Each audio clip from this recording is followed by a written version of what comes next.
Good afternoon, everybody. It's another lovely day on the south coast. Well, technically it's cloudy and I burnt my forehead last week, so I've got to be quite careful now. So I thought I would give you a little brief look at the Hyundai Ionic 6. I picked this car up this morning. I've been looking at buying an electric car, doing some testing, and I thought I would share it with you. So let's have a little look. First of all, can you see how beautiful it is here? I mean, there's no rubbish, there's no litter. It's just a beautiful place, y'all. Look at this. Rubbish everywhere. Not lovely. We'll blame the wind. So anyway, guys, here we go.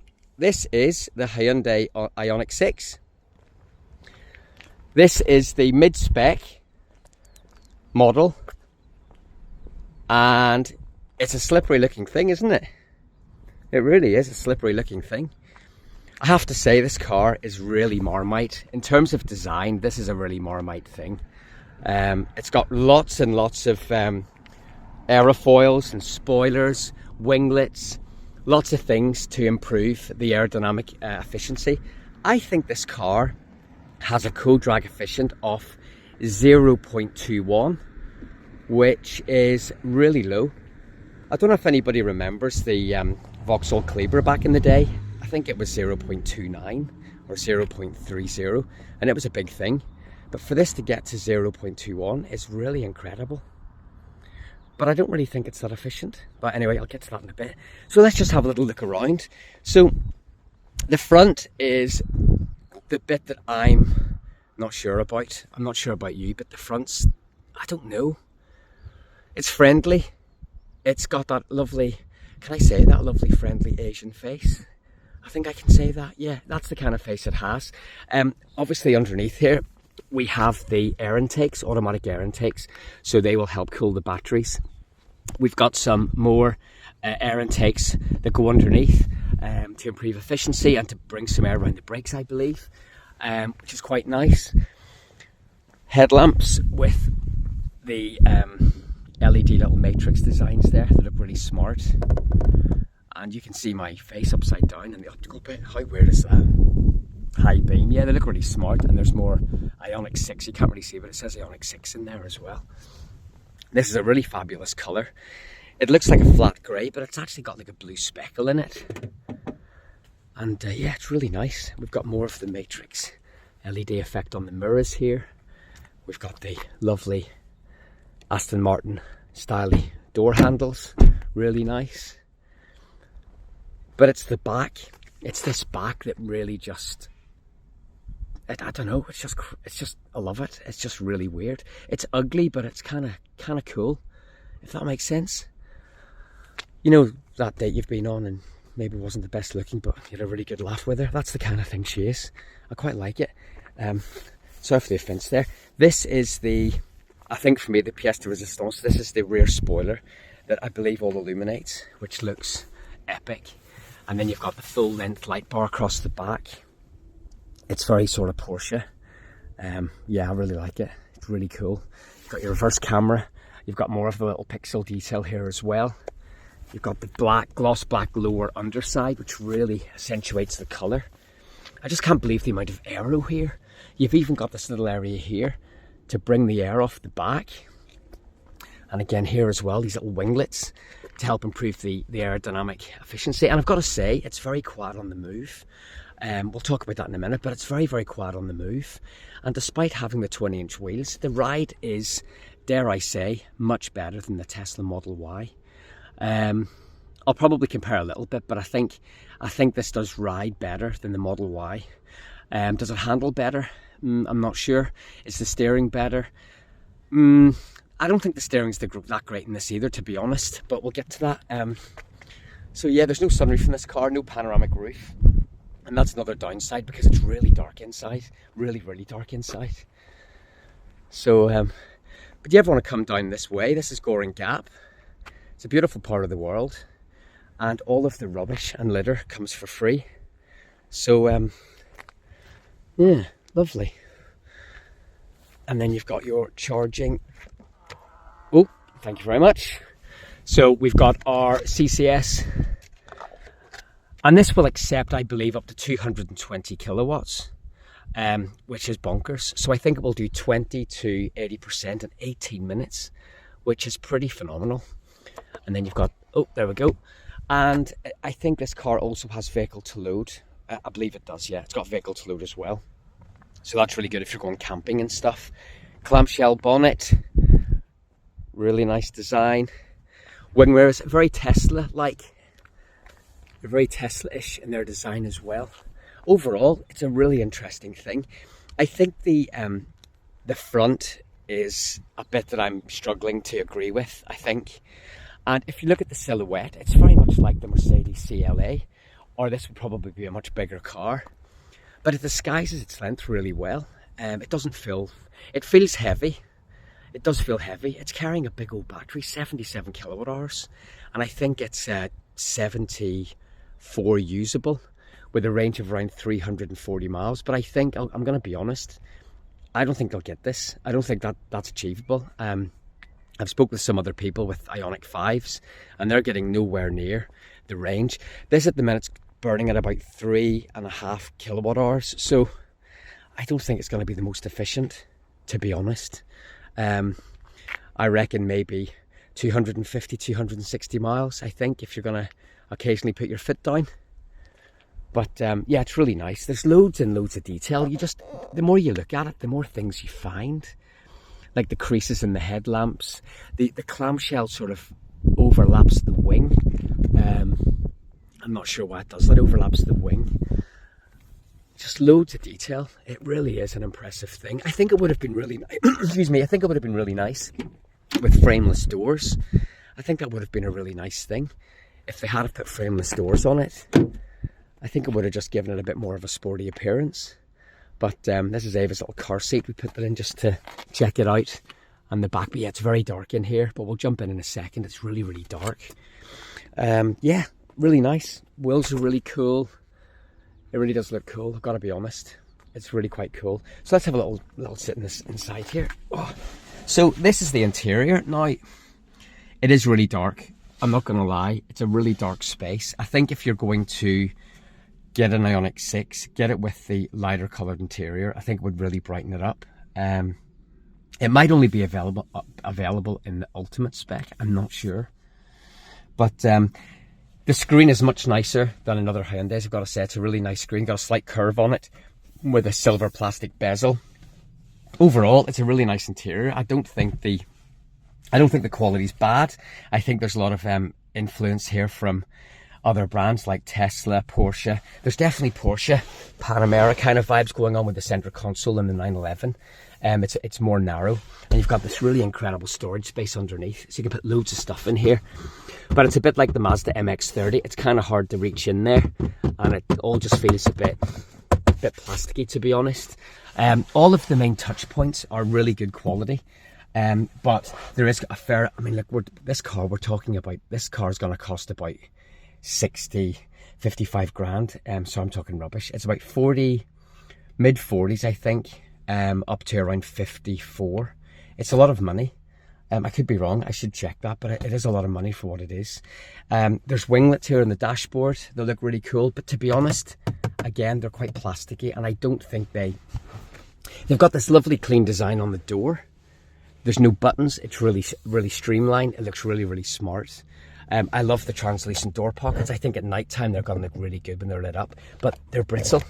They're really brittle, and you know, they're going to break.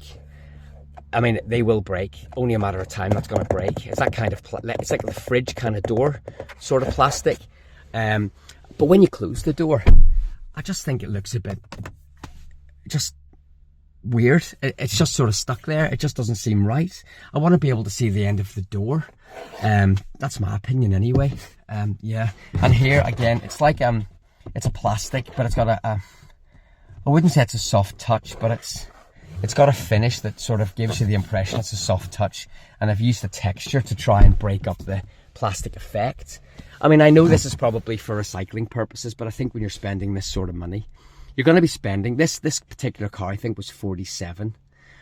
So if you're going to spend that sort of money, you know, you want a wee bit of luxury. I know recycling's a big thing now, but I think for me, you know, I think that's plastic as well. I think that might be plastic as well. So yeah, there's some nice touch points. The handles are lovely. The grill's plastic. That's plastic. The winglets are plastic.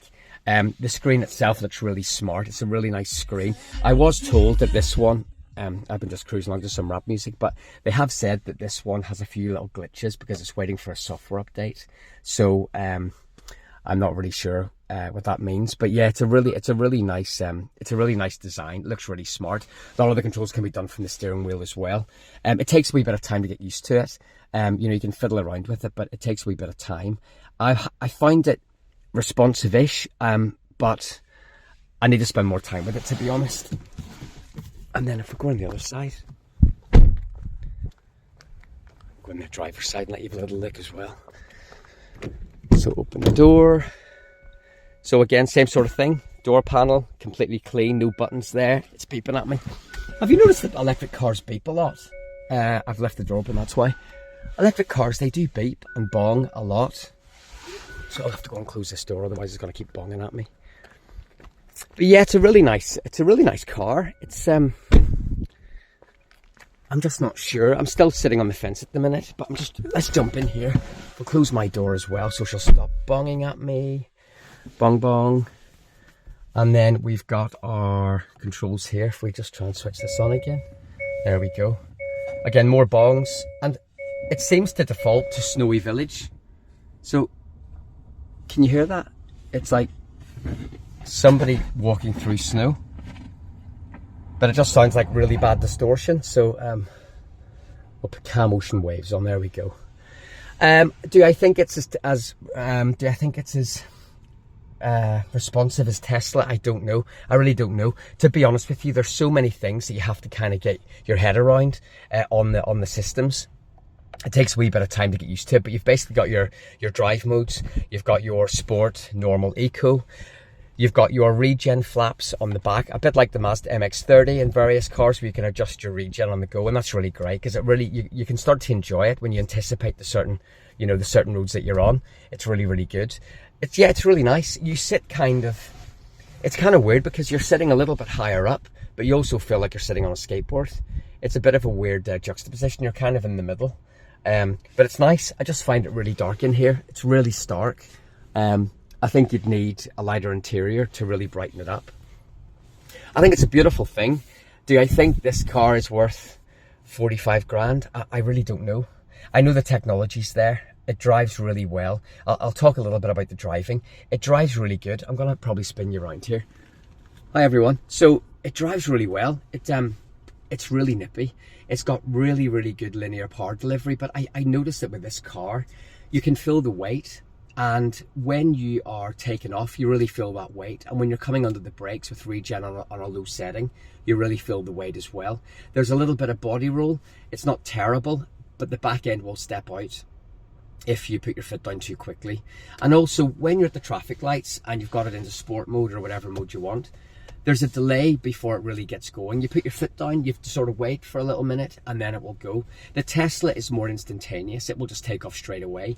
With this, there's a bit of a delay. It's not the fastest thing in the world. This is the rear-wheel drive model, and I believe it's 225 horsepower. So it's got that lovely surge of torque, but it doesn't last very long. That's the thing. But compared to an equivalent petrol car, this thing is way nicer, way better to drive. For me, the letdown is the steering again. I find when you're driving around town, the steering transitions between heavy and light too quickly. And it's got this sort of sloppy sogginess around the center weighted position. I just find it a little bit light and a little bit loose. It stiffens up nicely when you get going, but there's no real feeling in the steering wheel. Like every modern car, there's no real steering. I think what sets this car apart is the design. There's some sacrifices made here in terms of the interior. So we'll turn around and we'll go in the back, and we'll show you what I mean. So if you are in the back here, I mean, there's lots of leg space. You can't adjust the seats. Like in the Ionic 5, you can adjust the seats, but in the back here, there's loads of room. I'm just under 5'8". There's plenty of room for my feet. You know, I don't have to worry. You can't get your feet underneath. It's far too narrow there. So really, to be comfortable, I've got my feet towards the edge of the mat there. So I would say that if you're 6 foot, yeah, this is going to be quite cramped. I'm not sure if you can see where my, like, look, there's not really much room there at all. I'm just sitting with my back straight. I'm not leaning up, but there's very little headroom there. So there's definitely a compromise in terms of headroom. All Ionic 6s come with a free balloon. So congratulations to everybody that buys. That was in there, it's not mine. And yeah, visibility is also a little bit limited. The pillars are quite thick. The rear visibility is pretty poor, but of course cameras now are really good. Rear view camera's really good. No major problems. It's a long car, just under 5 meters, so you know you do have to be careful. But it is a really nice thing. You can probably agree that it's quite dark in here. It is quite dark. And we've got like, I mean, I do love these things. Like there's the, you can obviously close the door here. It's got like the floating handle. And then you've got this other little area here for your phone or something. There's a little speaker in there. And there's a speaker down here, I believe. I think they're both actually might be speakers. But it's very, very plasticky. I mean, excuse me, I compare this to like some of my older BMWs and you can't compare them. I mean, it's just plastic, everything's plastic. Isn't it crazy? Like 50k now for a car and it's all plastic. It's just, I guess it's the way it is now. Even my 20-year-old Nissan has soft touch plastic on the doors. But it seems to be the way of it now. It's just, you know, lots of scratchy plastic, like everywhere.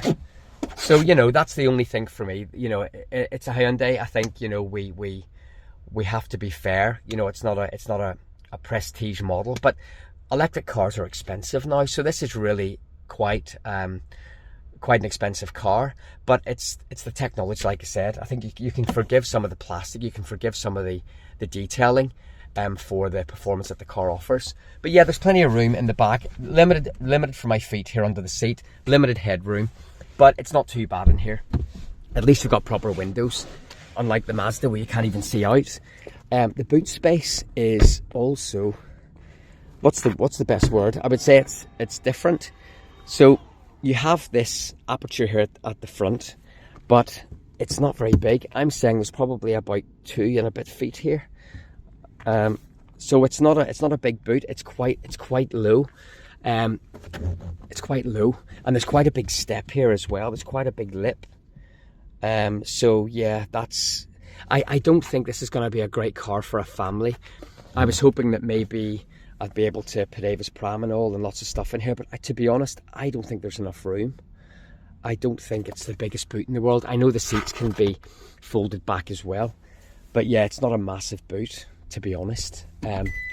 So there's also a little frunky, but I don't know how to open the frunky, or do I? I tell a lie, I do. Nothing sophisticated. There's no like solenoids, it's just an old-fashioned lever like you'd expect. And then there is the frunk. To be honest, it's bigger than I thought it was going to be.